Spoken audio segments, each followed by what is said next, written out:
दोस्तों, मेरा नाम है नीलेश मिश्रा। कहानियां सुनाता हूं। बिग एफएम पर आप सुन रहे हैं यादों का idiot box with Nilesh Mishra season 5। कहानियां जिनमें आप मिलते हैं खुद से।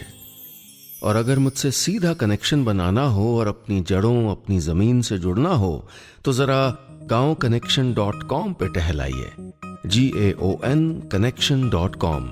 ये वो कोशिश है जो मैं और मेरे साथी पिछले 5 साल से कर रहे हैं और अब ये भारत का सबसे बड़ा रूरल मीडिया प्लेटफॉर्म है। चलिए आगे बढ़ाता हूं कहानी। दोस्तों, मैं आपको सुना रहा हूं अपनी मंडली की सदस्य छवि निगम की लिखी कहानी मेरा सैंटा। इस कहानी में अब तक आपने सुना आयुष के मम्मी पापा के उलझते रिश्तों का असर उनके बेटे पर भी पड़ रहा है, जिसे उसकी मौसी बर्दाश्त नहीं कर पाती। वो उन्हें अल्टीमेटम देकर आयुष को अपने साथ ले आती है, लेकिन क्या वो अपने मम्मी पापा से दूर खुश रह पाएगा? सुनते हैं आगे। आयुष के आने के बाद वक्त तेजी से गुजर रहा था, लेकिन आयुष की वो किलकारियां मैं वापस नहीं ला पाई थी। रात में मुझसे कहानियां सुनते वक्त वो अब सवाल ज्यादा पूछता था, उन पर यकीन कम करता था। स्कूल डायरी खोलता तो उसकी निगाह होमवर्क पर कम, उसमें मम्मी पापा के साथ लगी अपनी फोटो पर ज्यादा होती। उसका ध्यान बटाने के लिए मैं क्रिसमस की तैयारियों की बातें करने लग जाती। काश ये आने वाला क्रिसमस आयुष की मुस्कुराहट वापस ले आए। ये सोचते हुए मैंने गहरी सांस ली। तभी आयुष की नर्म हथेली अपनी उंगली के इर्द गिर्द महसूस हुई तो मेरा ध्यान टूटा।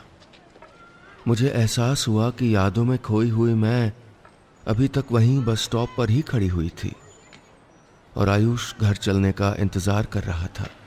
मैंने उसके कंधे पर लुढ़क आए उसके बैग, बॉटल और जैकेट को ठीक करते हुए झुककर उसके बालों में प्यार से हाथ फेरा। और हीरो, क्लास पार्टी अच्छी रही? सर झुकाए, जूतों से कंकड़ उछालते चलते हुए उसने बस हाँ में सर हिला दिया। उसके जूतों के फीते फिर से वैसे ही खुलाए थे जैसे उसकी रेड चेक वाली यूनिफॉर्म की शर्ट का ऊपर वाला बटन। धूप में उसके हल्के भूरे बाल सुनहरे चमक रहे थे। गाल बिल्कुल लाल हो आए थे जिन पर एक लंबी मटमैली लाइन थी। मैं चौंक गई। क्या वो आंसुओं के निशान थे?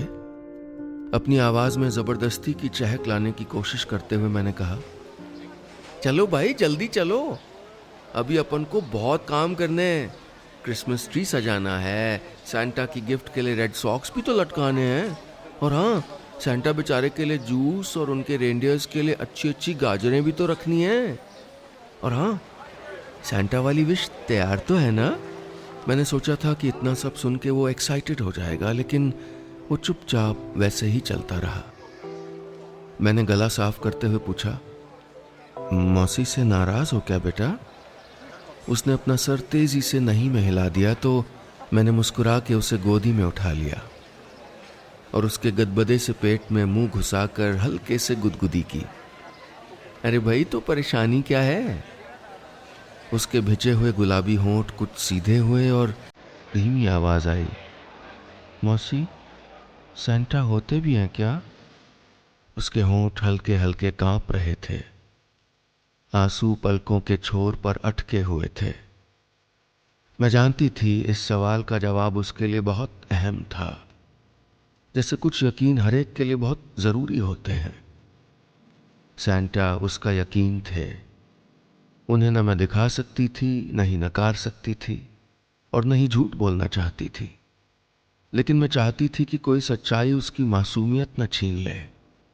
माँ बाप के बीच अगर झगड़े होंगे तो सुलझ भी जाएंगे, लेकिन इन सब में भला बेचारे बच्चों का उनके सपनों से, बचपन के करिश्मों से भरोसा क्यों टूटे?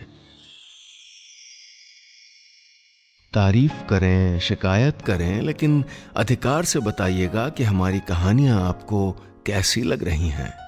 और अगर मुझसे सीधा संपर्क करना है फेसबुक, ट्विटर या इंस्टाग्राम पर, तो मेरा हैंडल है नीलेश मिश्रा, NEELESHMISRA।